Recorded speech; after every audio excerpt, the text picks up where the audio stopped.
Coming up on TekThing, we're going to talk about recovering or cracking lost Windows passwords, what to do when it's time to experience Atmos in gaming. Do you need Plantronics' new headset, MicroSD cards, and those little flappy things from The Last Jedi? All coming up on TekThing. Thank you, patrons. Without your support via patreon.com/TekThing, we wouldn't be able to make the show for you each and every week. Join the crew that makes TekThing possible at patreon.com/TekThing. I'm Shannon Morse. And I'm Patrick Norton. And this is TekThing, where we have something useful in every single show. Yes. Yes, we do. You know what's useful today? Augmented reality Porgs from the Google Pixel camera. Useful. I think these are useful because they bring joy to my life. It may have cost $900 with tax and shipping, but ladies and gentlemen, Porgs. Worth it. Oh my goodness, you're obsessed. I am.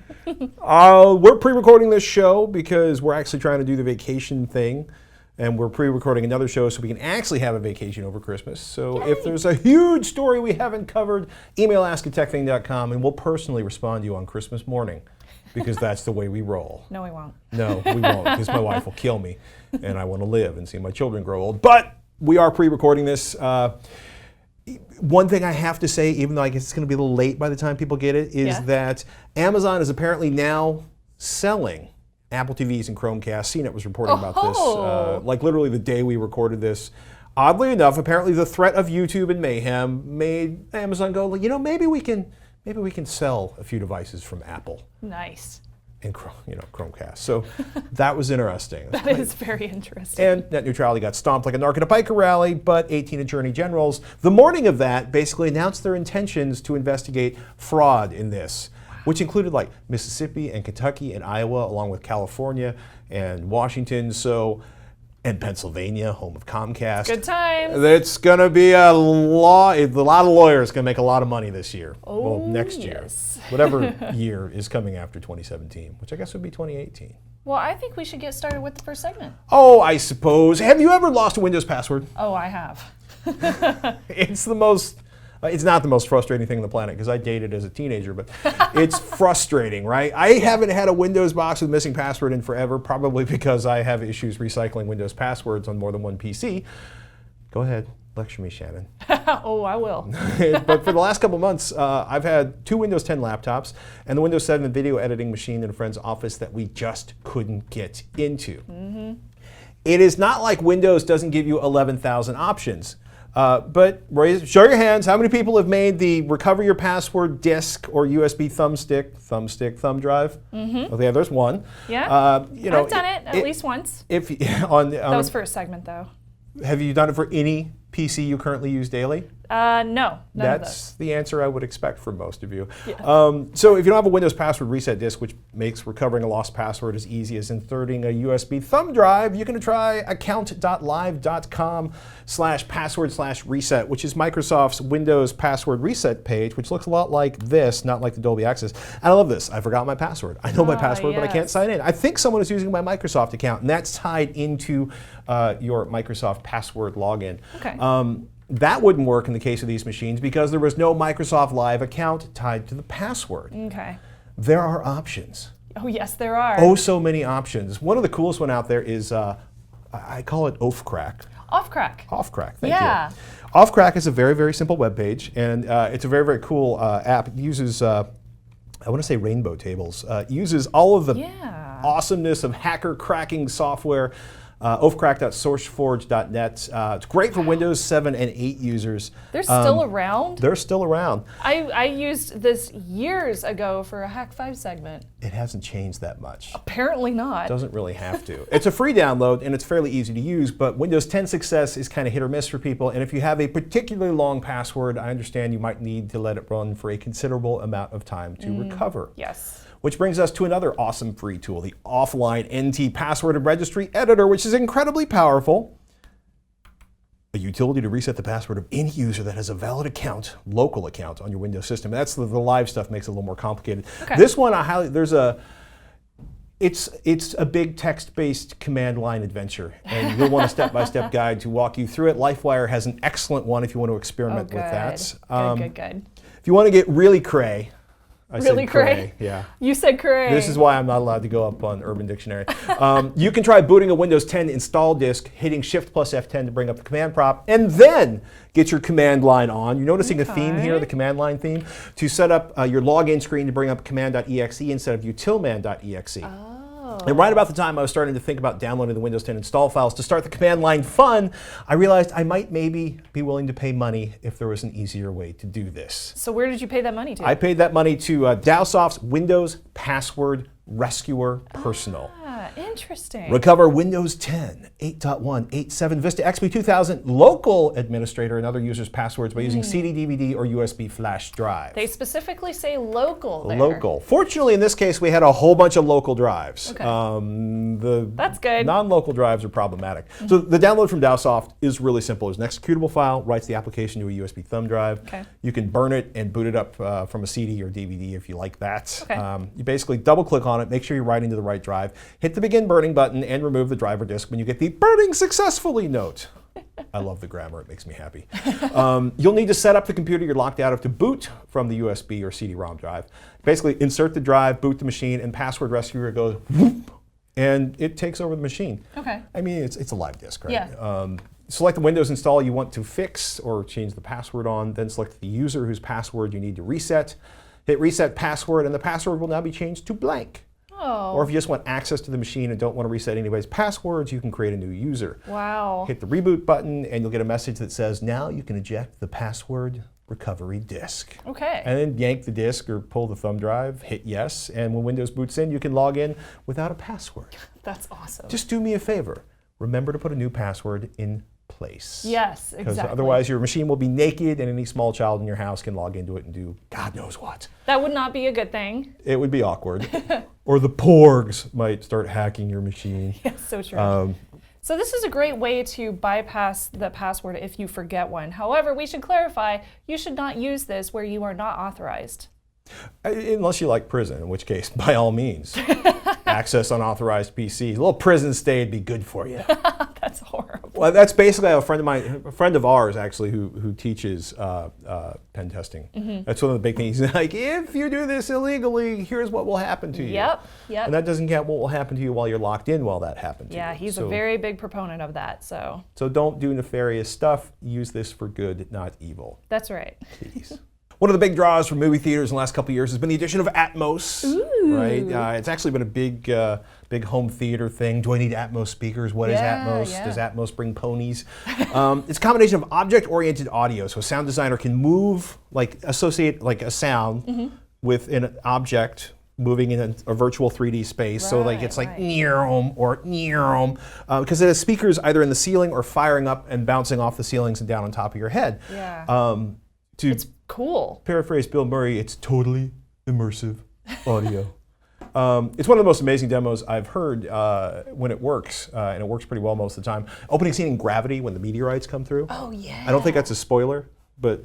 Nah, that movie's been out a while. We're allowed to spoil it. I'm not spoiling anything. Everybody dies. Actually, I haven't seen it, so I don't know. Maybe everybody does die. Sorry. What? But the idea, though, No. is that's been the thing, right? Speakers in the ceiling or speakers that bounce off the ceiling, and you kind of get more audio up here, which means maybe Dolby Submos will be next, and they'll put speakers on the floor. But the idea is that you have this huge bubble of sound where objects move around you, which is really, really crazy.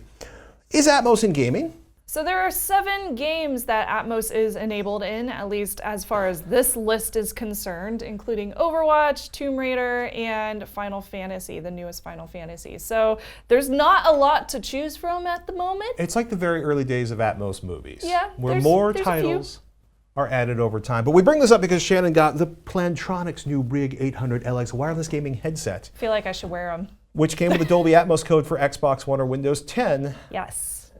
And you tested it out. Yes, I did. We should point out, though, it's kind of funny because they're like Atmos.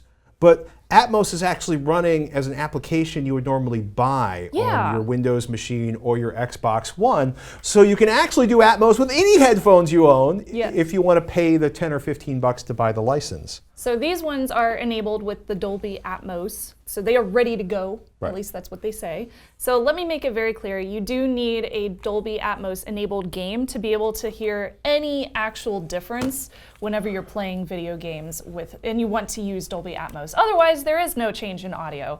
Overwatch, for example, does have Dolby Atmos enabled, so I was able to test this on Mr. Snubs Hub's computer back at home, because I don't have Overwatch on my Steam account. I know I am missing out, but I play it on his, so whatever. But it definitely helps whenever you're like trying to point out McCree, who has this awesome sharp shooting pistol in the game, who does this whole like high noon bit, and he can basically shoot to kill within a few seconds. So you only have seconds to react to this guy, and if you don't know where he is, then you die instantly. But if you know exactly where he is, then you could definitely try to kill him before he gets to you in the FPS. So basically, it helps. You could hear him like up here, and then you would look up here, and then you could shoot the thing up here. Yeah. Which is interesting.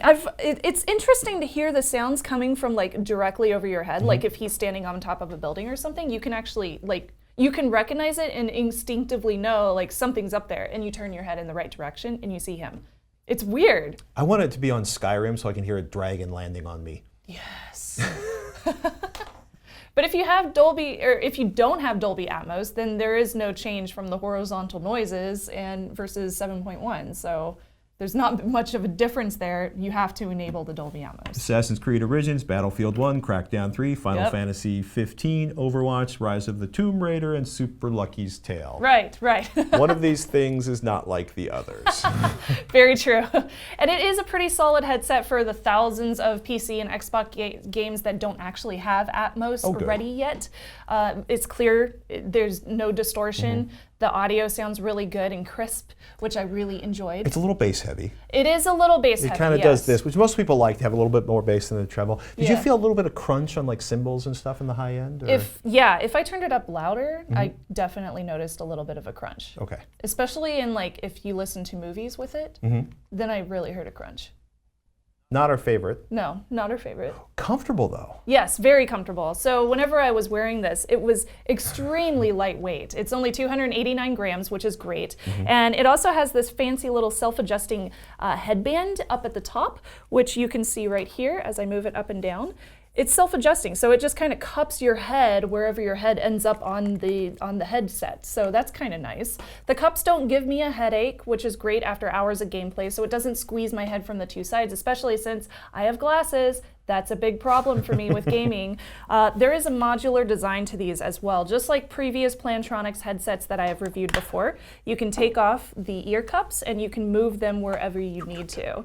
So they're basically 3 levels up or down. Yeah, which you might like, you might not. I mean, it's very preference-based. It's like snapping Lego together. It has that weird sound. It is very Lego-y. There are noise-isolating ear cups over the ears. They are not noise-canceling. Honestly, I don't think they are very noise-isolating either. I can still hear the TV on in the living room whenever I was watching a movie or playing games on my gaming laptop. So you can still hear a lot of noise coming from around you. You can hear everything going on around you with these on, at least. It's pretty easy to tell. In the warehouse or at Shannon's house. Right, exactly. And my cats are very loud, so I can hear them all the time.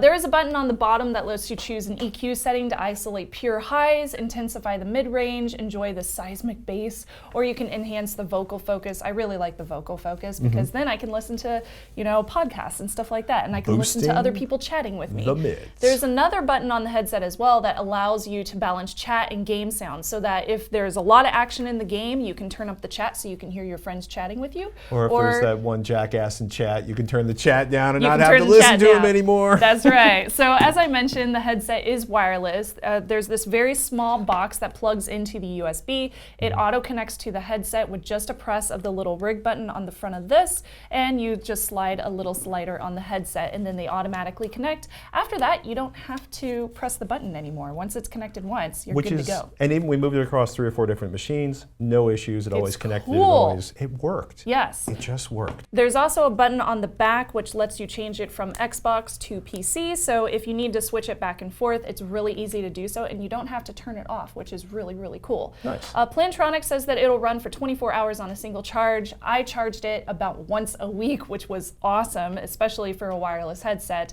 30 minutes of charge is going to get you about 3 hours of gameplay, not 3 minutes. That would be bad. And it charges via a micro USB cable, and luckily that micro USB cable is available in the box as well. For the build quality on this, personally, I think it falls short. It's plastic through and through. It's plastic all over the place. All plastic all the time. All over. And these are non-removable cups as far as what I've been told. Oh, the ear pads can't be replaced? Yeah, it's non-removable. So, you know, if you do collect sweat over a long period of time, you'll probably want to wash these, but be very careful of the sensitive electronics on the inside because Water it and will get speakers rather are not disgusting over perfect time. together. But luckily, they do provide a lot of air movement circulation, so Yeah, they don't no pick sweaty up a lot of ears. sweat. Yeah, there's no overheating of my ears, which is great. And it does have that light memory foam lining too, which is really, really comfortable. That said, even though it's plasticky, I have a coworker that has used Plantronics headsets for like 8 hours a day, 5 days a week for a year, and it has not fallen apart. Yeah, I mean, it's plastic, but, you know, it's ABS plastic. It's Yeah. really hard to kill. He's dropped them on the floor. Like, I work in the same office as him. He's dropped them on the floor. Sometimes he just slams them down on the desk if he's ticked off or something. Like, they are fine. They work perfectly. Yeah. Not a bad choice if you're one of those people that flings their headphones across the room and you get fragged. I have a friend that might be interested in these, actually. The microphone on there, too, it's bendable, as Patrick is showing off. So it's bendable, it auto-mutes whenever it's pushed up, and then it turns on automatically whenever it's tilted down. So if you go to the bathroom and you leave them on, just make sure that you tilt it up, and it will auto-mute for you, which is very nice and convenient, especially for Mr. Snubs. How is the mic quality? So it doesn't detach. The mic quality is a little bit muffled whenever I was talking to people over chat. At least that's what they told me from their side. It's definitely not as clear as my Yeti that I use at home for podcasts and stuff, so I'm definitely not going to use these for podcasting. There is no Bluetooth in here. There's no 3.5 millimeter jack either. It's just 2.4 gigahertz Wi-Fi. It's its own little network. It's its own little network, cool. right, exactly. So you won't be using this with your phone, keep that in mind. It's just Xbox and just PC. Plantronics does claim a 10-meter range, and from what I've seen, that's correct. My husband can check the mail and still talk to his friends, which is a little weird looking, but he does it anyway. So, so Plantronics. It's the Plantronics RIG 800LX wireless gaming headset. So this one costs $149. I think it's an excellent price for clear sound, for super, super comfortable headset for those long sessions. So if you're a long session gamer, you would probably really enjoy these. Since the mic is not detachable, that may bother some folks. And Atmos is a minimal change for most gaming since it's not available for most games yet. So unless you're like hardcore on Overwatch or something, then you probably don't need the Atmos code that comes free in the box. If you do play one of these games and you want to One of these. experience the glorious Atmos experience, which is a little self-reflective for a sentence, sentencing is hard, you can actually download Dolby Access or Dolby Atmos. Yes, they do offer a free trial. So you can get your free trial on and see if you want to pay and live with Dolby Atmos and your 8 games. Well, actually, I mean, look, I'm snarking a little bit, but like every time we have a new, like there used to be like 8 7.1 games. Now there's hundreds and movies. Yes. So now there's hundreds and hundreds of 7.1 movies. So it'll get there over time, but we're just seeing the beginning of Dolby Atmos with video games. I think it's cool. I definitely like how the audio comes from overhead, which is a really neat difference when compared to alternative. Yeah. I want overhead dragons. Right? So let me know if you guys are looking for a headset, and you ladies as well, and if you're looking for a gaming headset in general or just a headset overall for all the things. What do you want us to look at next? We're curious. Email ask@TekThing.com, and if you've heard some buzz around something around CES, hey, Let us email know. ask@TekThing.com. We don't just accept emails here at TekThing. You can also tweet at TekThing, at Snubs, or at Patrick Norton, or post on Facebook.com/TekThing. And if you want to be part of the crew that makes TekThing possible, please contribute to the show at Patreon.com/TekThing. You'll get access to our patron-only build videos and more. And thank you for your patronage. You make the show possible. If you can't donate, we get it. Send in those emails, and if you can spare a moment or two to give our video the thumbs up on YouTube, like our Facebook page, or review us on iTunes, your favorite podcatcher, we would appreciate it. It all helps. Thank you so much for supporting TekThing, no matter how you do it. We got a tweet from @NatureBit, aka Bob, who asked, @Patrick Norton, what is your recommendation for a wire stripper? I need to run new wire for a smart thermostat. Oh my goodness. Which one? Just kidding. You don't have to tell me. I bet we'll find out. I've used everything from my teeth to diagonal cutting pliers to knives and those terrible, horrible stripper, cripper combo pliers that never work as well as they should. I've seen him do it, yeah. And over 30 years ago, my friend Tim showed me the best possible tool to use for it, a self-adjusting wire stripper, which basically always looks like this. Although sometimes they cost twice as much when you're buying the off-brand ones at the automotive parts store when you're on your way to Baja and desperately need one. Yeah, Irwin's, Irwin Vice Grips. This is a good, solid tool at an excellent price. It's $14.38 at Amazon.com. And it is the Irwin Tools Vice Grip 2078300 self-adjusting wire stripper. Something I want to point out is when you look at the head of this, I would be demonstrating this, but mine has disappeared once again. That yellow thing on the right allows you to set the depth of the stripping, and the two clamps on top basically squeeze down on the wire, rip the plastic off of it, and leave all of the beautiful little bits of copper inside safe. Oh, that's cool. But sometimes that little wee bit of plastic strips, and having used literally like 5 different brands of these, they all strip. So just pay attention while you're doing it. Okay, good to know. And yeah, I've just realized that I think my 5th pair of these have disappeared, much like Fiona Apple's first CD title. Some items just keep wandering out of my life, and then I replace them, and then they wander out again. It's a race between whether I've bought that CD or new wire strippers more times. Gosh, that's so funny. Oh my I have goodness. that same issue with all of my Linux command line tutorial books. Who keeps taking my books? I don't know. Probably the weird. Porgs. It's the Porgs. They're nesting in them. We got a tweet from @GreenArrow374 who tweets, best place to buy micro SD cards, looking for Nintendo Switch storage. I just want to say micro SD cards make fantastic stocking stuffers, even for non-geeks. Who doesn't want more storage for their phone, their camera, their Raspberry Pi, or their Switch? True. Same with SD cards as well. Are there any special requirements for micro SD cards for the Switch? Actually, I'm glad you asked. There are. As the resident Switch owner? Yes. So Nintendo luckily has this wonderfully beautiful FAQ, and it is very detailed, which is great, about which kind of micro SD cards that you need. So basically, it is compatible with micro SD up to 2 gigs, micro SD HC up to 4 gigs to 32 gigs, and the micro SD XC cards, which are much larger, those are 64 gigs and above. And an update is required to be compatible with SDXC1. So you just update your Nintendo Switch to be compatible with those. Supposedly the Switch can take cards up to 2 terabytes, but good luck finding one of those on the mass market right now. I haven't seen much of any. Unlike compact flash, micro SD cards have their controllers in the device rather than on the card, so it just, mostly was a problem back when the most it'll support is a 16 gigabyte card, and you're looking at 128 gigabyte SD cards. How big are the games? So the sizes kind of vary. For example, The Legend of Zelda Breath of the Wild is 13.4 gigabytes, while Mario Kart is only 8 gigs. Indie games are much smaller. They can be like 2.5 up to 6 gigs, just to kind of give you an idea. So for future planning, I would recommend a larger card like 128 gigs or 256 micro SD card.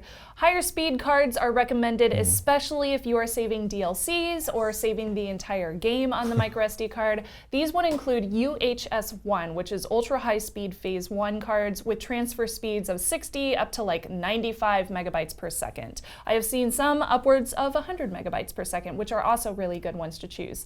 Now, I have not upgraded my own Switch yet with a micro SD card, but for my pick, I would definitely choose the SanDisk one, which is the SanDisk Ultra 128 gig micro SD XC UHS-1 card with an adapter, which is great, so you can use it with a regular old adapter. And this one is at 100 megabytes per second, so you get that nice fast transfer speed.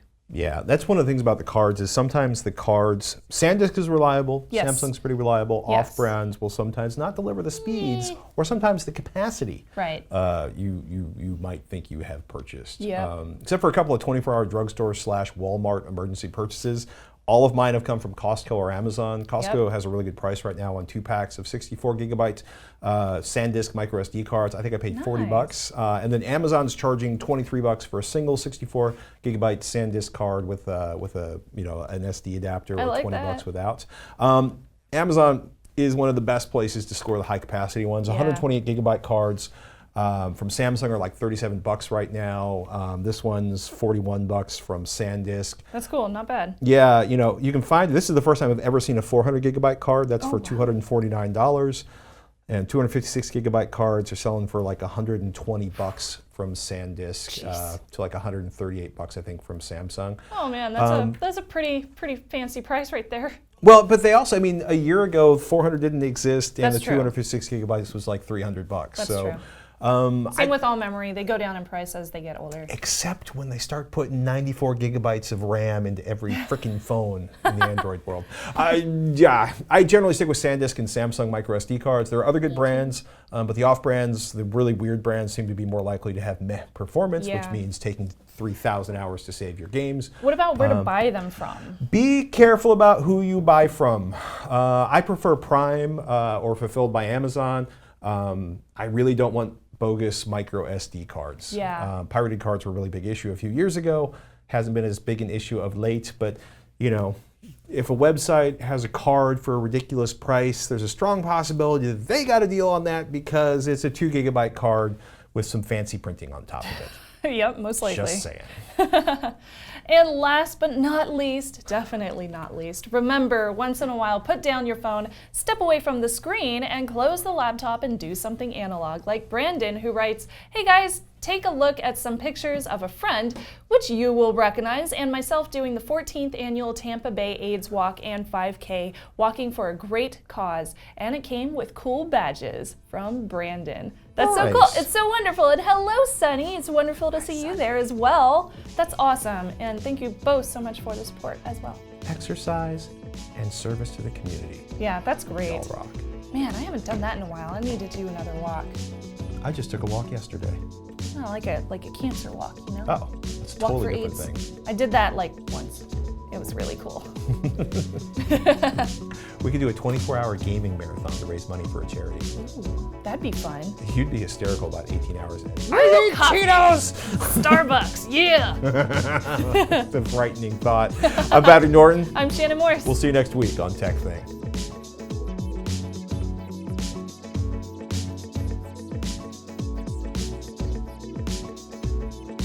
We looked at each other and we said, "Do you want to go to White Castle?" And then we did. And we drove 3 hours to go to White Castle and then we drove home. Did you get a sack of It sliders? was so stupid. Yeah, it was so stupid. I've done longer drives for dumber reasons. It was one of the dumbest things ever, but it was funny. And then we could say we drove to White Castle. And then people looked at us funny because they were like, "The closest White Castle's in St. Louis. Why did you drive there from Springfield, Missouri?" And we were just like, "Because we wanted to." That's actually, we may have eaten at the stupid. same White Castle. That's where my dad taught me about sliders. I-44? It's been a long time. There's White probably- Castle, it's hard to tell. There's like one. Merry Christmas, everybody. Yeah, Merry Christmas. Christmas coming up this weekend, I think. Happy Kwanzaa. Yes, happy Happy Kwanzaa. Hanukkah. Happy Happy solstice. Hanukkah. Happy ramen.